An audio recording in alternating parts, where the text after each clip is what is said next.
Hello friend, नमस्कार। स्वागत है आप सभी का आपके अपने यूट्यूब चैनल पे एक बार फिर से। दोस्तों, आज मैं आप सभी के कुछ क्वेश्चन, डाउट और जो एग्ज़ाम को लेकर के कन्फ्यूजन होते हैं और क्वेश्चन को लेकर कन्फ्यूजन होते हैं, कन्फ्यूजन को दूर करने की कोशिश करूँगा। तो चलिए दोस्तों, शुरू करते हैं। उससे पहले आप लोग वीडियो को एक बार लाइक कर लीजिए, चैनल पर नए आए हों तो चैनल को सब्सक्राइब कर लीजिए। दोस्तों, शुरुआत करते हैं कुछ क्वेश्चन से। वो क्वेश्चन आप लोगों की ही तरफ से हैं। तो सबसे पहले क्वेश्चन है कुछ पर्सनल लेकर के, जो मेरा पर्सनल है उससे, और उसके बाद कुछ रिलेटिव जो एग्जाम से रिलेटिव होंगे उससे। पहला क्वेश्चन आप लोगों का है दोस्तों कि आप कहाँ से हो। तो दोस्तों, मैं आप लोगों को बता दूं, नाम तो आप लोगों को पता ही होगा तो नाम नहीं बताता हूं। मैं भगवान श्री राम की नगरी अयोध्या से बिलोंग करता हूं। और दूसरा क्वेश्चन आप लोगों का ये है कि आपका एग्ज़ाम क्लियर हुआ है या नहीं क्लियर हुआ है, और कितने समय हो गए हैं आपको तैयारी करते हुए। तो दोस्तों, मैं उसके लिए बता दूं कि मुझे तैयारी करते हुए तकरीबन 4 साढ़े 4 साल का टाइम हो गया है, और मैंने इस ड्यूरेशन के बीच में बहुत सारे एग्ज़ाम दिए हैं और एग्ज़ाम मेरा क्लियर भी हुआ है। बहुत सारे एग्ज़ाम क्लियर हुए हैं, बट जो फाइनल सिलेक्शन होता है वो नहीं हो पाया है। फाइनल सिलेक्शन नहीं हो पाया है तो इसका मतलब आप लोग समझ सकते हैं कि प्री के एग्ज़ाम क्लियर होते हैं, मेंस भी मैंने क्लियर किया होगा, कहीं ना कहीं रह गया होगा, इंटरव्यू में रह गया होगा। तो इसी तरीके से अब इस पर ज़्यादा चर्चा नहीं करेंगे क्योंकि ये पर्सनल हो जाएगा। कोई बहुत कारण भी हैं, मेरे पर्सनल इश्यू भी थे, हेल्थ इश्यू भी थे, इस वजह से नहीं हो पाता बार बार। लेकिन जो है उम्मीद है, कोशिश है मेरी कि इस बार हो जाएगा। चलिए दोस्तों, ये पर्सनल हो गया। और आप लोगों के अब जो मोस्ट इम्पॉर्टेंट क्वेश्चन है जो आप लोगों के संबंधित है उसको लेते हैं। सबसे पहला क्वेश्चन है आप लोगों का दोस्तों, वो है कि स्पीड नहीं आ रही है। दोस्तों, मॉक में स्पीड नहीं आ रही है, क्वेश्चन बनाते टाइम स्पीड नहीं आ रही है, क्वेश्चन समझने में स्पीड नहीं आ रही है। यही आप लोगों का सबसे मोस्ट और वैल्यूएबल जो है वो डाउट होता है। तो दोस्तों, स्पीड के लिए क्या है कि स्पीड कोई ऐसी चीज़ तो है नहीं कि एक्सीलेटर पे आप पाँव रखेंगे और सीधे वो 20 से 120 पर पहुंच जाएगा। नहीं दोस्तों, ऐसा बिल्कुल भी नहीं होता है। तो स्पीड के लिए क्या ही है, कैसे होगा, स्पीड कैसे बढ़ेगी। तो स्पीड जो है दोस्तों आप लोगों के 3 फैक्टर पर डिपेंड करता है। वो कोई कुछ भी बता दे कि ऐसा करो, ये होगा वो होगा, नहीं, ऐसा कुछ भी नहीं है। स्पीड जो क्वेश्चन बनाने के लिए है, खासकर बैंकिंग एग्जाम में स्पीड का ही पूरा रोल होता है। तो वो किस तरीके से आते हैं, वो आएंगे आपके 3 तरीके से।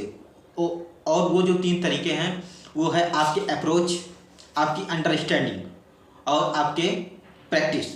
इसी तीनों चीज़ों पे स्पीड पूरी की पूरी डिपेंड करती है। अब जैसे अप्रोच क्या है, अप्रोच है जैसे किसी टीचर से आप लोगों ने पढ़ा और पढ़ने के साथ वो बताता है कि क्वेश्चन को कैसे सॉल्व करना है। उसके पहले मैं रीजनिंग का ही बताता हूँ क्योंकि मैं रीजनिंग आप लोगों को बताता हूँ। तो रीजनिंग का ही बताते हैं। जैसे आपने किसी पजल को उठाया, क्वेश्चन को उठाया, तो उसके कंडीशन को कैसे नोट करना है, और कंडीशन या कोई क्वेश्चन है उसको बनाना है, ब्लड रिलेशन के क्वेश्चन है उसको कैसे बनाना है, डायरेक्शन डिस्टेंस के क्वेश्चन है उसको कैसे बनाना है। तो उसको बनाने के जो तरीके आप पेन पे लिखते हैं वो होता है अप्रोच। वो अप्रोच, उस अप्रोच में आप लोग कितने माहिर हैं, ये अप्रोच हो गया। उसके साथ एब्जॉर्बेशन, जो मैं कह रहा हूँ अंडरस्टैंडिंग एब्जॉर्बेशन दोनों एक ही चीज़ है। अंडरस्टैंडिंग क्या है, आप क्वेश्चन के जब कंडीशन को लिख रहे हैं तो लिखते टाइम आप उसको कितना अंडरस्टैंड कर रहे हैं। जैसे कि क्वेश्चन को आप लोगों ने लिखा, कंडीशन को आप लोगों ने नोट किया, नोट करने के साथ ही आप उसको कितना समझ पा रहे हैं। जैसे कि कंडीशन लिखा, उस कंडीशन को आप जब अप्लाई करेंगे तो अप्लाई करने के बाद उसके जो पॉसिबिलिटी बनेगी, कितनी पॉसिबिलिटी बन रही है, वो पॉसिबिलिटी के और पॉसिबिलिटी कितनी बन रही है। तो ये है अंडरस्टैंडिंग। और फिर उसको रिड्यूस कैसे करना है, ये अंडरस्टैंडिंग होता है। तो ये हो गया रीजनिंग का। इस तरीके से आपकी स्पीड आएगी। और दोस्तों, एक बात और बता दूं कि रीजनिंग में बहुत कुछ नहीं है, रीजनिंग में सीखने के लिए बहुत कुछ नहीं है, बहुत लिमिटेड चीज़ें हैं। आप लोग सीख करके और उसको अप्लाई करके प्रैक्टिस करने के साथ पूरा हो जाएगा। तो रीजनिंग बहुत कुछ बड़ा नहीं होता, सिर्फ पजल और सीटिंग अरेंजमेंट यही सीखने वाली चीज़ें होती हैं। बाकी जो मिसलिनियस के क्वेश्चन होते हैं वो बहुत मुश्किल नहीं होते हैं। रही बात मेंस की, जो मेंस में आते हैं इनपुट आउटपुट, वो बहुत मेंस उसको आप बहुत आसानी से सीख सकते हैं, मतलब बहुत मशक्क़त नहीं करनी पड़ती है रीजनिंग में। ये है, ये हो गया रीजनिंग का। अब बात करते हैं मैथ की। मैथ में भी स्पीड का पूरा फंडा होता है। और स्पीड उसमें भी बनानी होती है। लेकिन मैथ का क्या है कि मैथ में जो स्पीड का पोर्शन है वो कितना कितना ही है, ज़्यादा से ज़्यादा आपका आएगा 10 से 12 नंबर का। आप लोग उसके पढ़े रहते हैं, उसी की सिंप्लीफिकेशन उठा के अप्रॉक्सीमेशन नंबर सीरीज इसी पे पढ़े रहते हैं कि स्पीड नहीं आ रही। हालांकि हाँ सही है कि स्पीड अगर उसको अटेम्प्ट नहीं कर पाओगे तो आप अर्थमेटिक तक पहुँच नहीं पाओगे, पर सिलेक्शन आपका अर्थमेटिक से होगा। तो अर्थमेटिक से जब सिलेक्शन होगा तो उस पर ज़्यादा ध्यान देना है। और जो स्पीड के क्वेश्चन हैं सिंप्लीफिकेशन वगैरह, तो इस पर आपको ज़्यादा ध्यान नहीं देना। ये कितना इसका वेटेज होता है, 10 से 12 नंबर का ही आता है, और अब तो वो भी कम आने लगे हैं, 10-12 नंबर का भी अब नहीं आता है। तो ये हो गया, तो हमें उसको उतना ही टाइम देना, उस पर ज़्यादा टाइम खर्च नहीं करना है, उतना ही टाइम देना है जितना उसका वेटेज है। अगर आप उसको अलग से करना ही चाह रहे हैं तो ज़्यादा से ज़्यादा 20 मिनट, 15 से 20 मिनट में आप उसको एक दिन में ख़त्म कर दीजिए। अगर वीडियो देखने की जैसे हम लोगों की आदत पड़ जाती है कि हम वीडियो देख करके ही करेंगे, तो जब वीडियो देख के ही करना है आप लोगों को, तो बहुत से चैनल हैं जिस पे 20 मिनट का या 15 मिनट के जो ये सिंप्लीफिकेशन नंबर सीरीज का होता है वो कराए जाते हैं, तो आप उसको देख के ख़त्म कर लीजिए एक दिन में। ये होता है स्पीड का। अब रही बात टीचर की, तो दोस्तों पहली बात तो टीचर सारे अच्छे हैं, और मैंने कैसे सीखा है, जैसे कोई टीचर कुछ पढ़ा रहा है तो वो टीचर अपने जो उसका अप्रोच जो होगा वो उसी अप्रोच को पढ़ाएगा, उसी में वो माहिर होगा। और टीचर तो 10 साल से 15 साल से पढ़ा रहे हैं तो वो उसमें एकदम से माहिर होते हैं। तो आप लोगों को क्या है, वो आप लोगों के ऊपर डिपेंड करता है। डिपेंड कैसे करता है कि कोई कैसे बात करते हैं कि जो मेथड वो बता रहा है उस मेथड में आपको समझ में आ रहा है कि नहीं समझ में आ रहा है। कोई टीचर जो है वो दूसरा मेथड बता रहा है तो उसको आपको देखना पड़ेगा। जैसे कि कुछ चीज़ें मैंने आशीष अरोड़ा सर से सीखी है। अब देखिए दोस्तों, मैं इन लोगों का प्रमोशन कर रहा हूँ, मिलेगा कुछ नहीं, मैं बता रहा हूँ टीचरों को, मुझको इससे कोई लाभ नहीं होने वाला है। तो कुछ मेथड मैंने आशीष अरोड़ा सर से सीखा है, और कुछ चीज़ें आशीष अरोड़ा सर बेहतर नहीं बताते तो उसको मैंने अरुण सर से सीखा है, अरुण सिंह रावत सर से। और कुछ चीज़ें मैंने हर्षल सर से सीखा है, कौशिक सर से कुछ चीज़ें सीखी है। तो मैंने मतलब बहुत ही मेहनत किया है इसमें, क्वांट में मैंने बहुत मेहनत किया है। तो ये आप लोगों पे डिपेंड करता है, इतना सेंस आप लोगों को लेकर चलना होगा। अब रही बात इसमें एक बात और करने से, क्या स्किप करना है क्या स्किप नहीं करना है। दोस्तों आप लोगों को क्या लगता है कि हमें स्किप करना चाहिए? अगर जनरल कैटेगरी से हैं हम और कट ऑफ 80-85 जाता है तो क्या लगता है आप लोगों को, कोई टॉपिक आप स्किप करके चल सकते हैं? नहीं। अगर आप शुरुआत कर रहे हैं तो आप लोगों को कोई भी टॉपिक जो है स्किप नहीं करना है, बिल्कुल भी स्किप नहीं करना है। सारे टॉपिक पढ़ने हैं। जैसे कि अगर एग्जामिनर के पास 10 क्वेश्चन हैं तो और 10 टॉपिक हैं, तो आपको क्या लगता है वो कोई टॉपिक रिपीट करेगा? बिल्कुल नहीं, वो 10 के 10 टॉपिक देगा।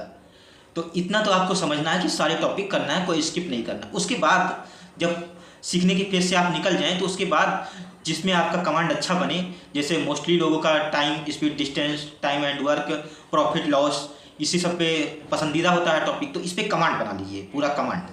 कोई से क्वेश्चन आ जाए तो हम बना लेंगे। ये बात हो गई। और जो 2 चैप्टर लास्ट के होते हैं जो समझ में नहीं आते हैं, परमुटेशन, कॉम्बिनेशन और प्रायिकता, प्रोबेबिलिटी, तो इसको आप सीख लीजिए, उसके बाद स्किप कर सकते हैं। ये हो गया क्वांट का। अब रही बात टीचर का, तो मैंने बता ही दिया, इतने से टीचर हैं इस तरीके से। पीडीएफ का, तो पीडीएफ दोस्तों ऑनलाइन आज के ज़माने में भरा पड़ा है पीडीएफ। बस दिक्कत ये है कि एग्ज़ाम ओरिएंटेड चीज़ें, एग्ज़ाम ओरिएंटेड वो पीडीएफ कहाँ मिलेगा, तो उसको आपको ही छांटना पड़ेगा। 70 से 80 हज़ार रुपये आप उठाएंगे और उसको बताएगा कोई दूसरा बता भी देगा तो आप अप्लाई नहीं कर सकते हैं। तो उसको आपको छांटना पड़ेगा कि एग्ज़ाम ओरिएंटेड क्या है। इसके लिए आपको 1-2 एग्ज़ाम देना पड़ेगा। जब आप एग्ज़ाम देंगे तब आप लोगों को पता चल जाएगा। इतनी ये बातें हो गई क्वांट की। तो मैंने बता ही दिया, पीडीएफ भरे पड़े हैं टेलीग्राम ग्रुप पे सारा कुछ। और अब बात करते हैं इंग्लिश की। तो इंग्लिश की बात करते हैं तो इंग्लिश में दोस्तों क्या है कि मेरा इंग्लिश बहुत वीक है, उतना ही मैं करता हूँ जितना कट ऑफ क्लियर हो जाए। और इंग्लिश के लिए निमिषा मैम है। और मैं अपना बताता हूँ मैंने इंग्लिश कैसे सीखा है, कि कट ऑफ तक ही क्लियर करने के लिए इंग्लिश कैसे सीखा है। इंग्लिश मैंने एक मैम हैं साक्षी पहुआ में अनअकैडमी में पढ़ाती हैं, मैंने उनसे पढ़ाई की है, उनसे सीखा है। और उसके बाद कुछ चीज़ें मैंने अनबिंसा चट्टोपाध्याय करके एक मैम है, हालांकि अब वो नहीं पढ़ाती हैं, उनकी जॉब लग गई है। तो 2 चीज़ों में कोई कर नहीं सकता है, मतलब ये भी नहीं कर सकता वो भी नहीं कर सकता, ये हो गया। तो मैंने कुछ चीज़ें उनसे सीखी है। निमिषा मैम से मेरा कभी मतलब मैं सीख नहीं पाया, क्योंकि वो बहुत हाई लेवल की कराती हैं शुरुआत में ही, तो मैं नहीं सीख पाया। तो मैंने इन दोनों से सीखा है। थोड़े समय मैंने निमिषा मैम को भी दिया है, 3 महीना 4 महीना मैंने उनकी भी क्लासेस अटेंड की हैं, तो उनका भी मुझे अच्छा खासा पता है। पिछले 1.5 सालों से मैं उन लोगों को फॉलो नहीं कर रहा हूँ। अब मुझे ज़रूरत भी नहीं है, क्योंकि अब मेरा सारा कुछ क्लियर है, तो मुझे ज़रूरत भी नहीं, मैं सिर्फ प्रैक्टिस करता हूँ। ये हो गया दोस्तों इंग्लिश का मैंने बता दिया। आप पहली बात ये एक चीज़ और समझ लीजिए, वो बात ये है कि कोई आपको स्ट्रेटजी बताता है तो आप उसकी स्ट्रेटजी को फॉलो नहीं कर सकते हैं। क्यों? क्योंकि उसकी परिस्थितियाँ अलग हैं और आपकी परिस्थितियाँ अलग हैं, तो ये चीज़ें डिपेंड करती हैं। तो आप अपना स्ट्रेटजी बनाइए कि किस तरह, जैसे कोई दिन में पढ़ता है, अब किसी का घर ऐसी जगह है जहाँ कि दिन में शोरगुल हो रहा है, जैसे कि रास्ते पर ही घर है, जैसे मेरा घर है रास्ते पर ही है, तो मेरा दिन में नहीं हो पाता है। अब कोई रात को अगर पढ़ना चाह रहा है, उसके घर रात को लाइट ही नहीं है, तो वो कैसे पढ़ेगा? तो इसलिए आपको अपने हिसाब से स्ट्रेटजी बनानी होती है, रणनीति अपने हिसाब से बनानी होती है, किसी का बता के आप नहीं चल सकते हैं। तो इसलिए मैं ज़्यादा कुछ नहीं करता। अभी तो मेरा शुरुआत है, यहाँ पे यूट्यूब पे मैं शुरुआत ही कर रहा हूँ, तो ज़्यादा कुछ उस पर बात नहीं करते हैं। अब रही बात दूसरा कौन सा टॉपिक है, हाँ जीए की बात है।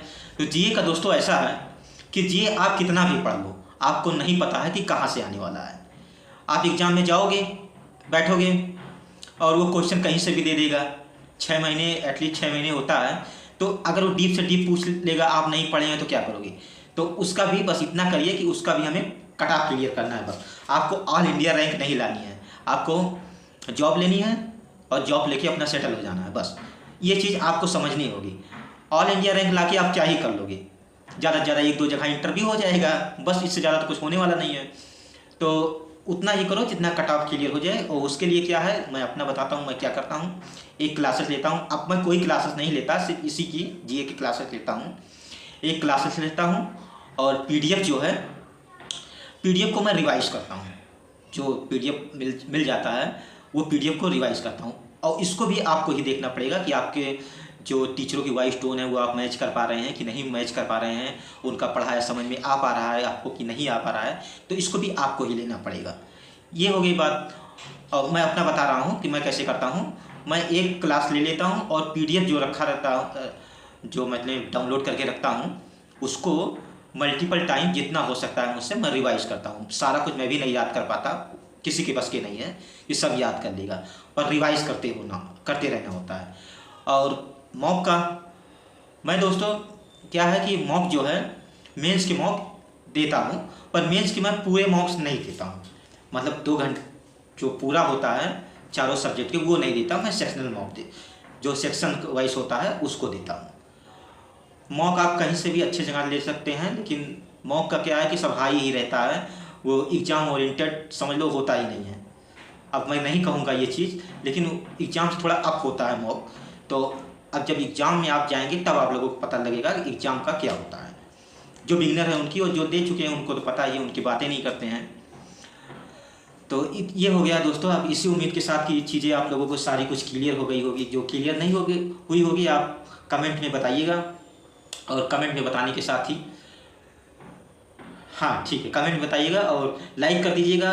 और अगर आप लोग मुझसे चीज़ें सीखना चाह रहे हैं, मैं जिस तरीके से सिखा रहा हूँ, जिस सेटअप में मैं सिखा रहा हूँ उस सेटअप में तो ठीक नहीं है, मैं चेंज करूँगा समय के साथ।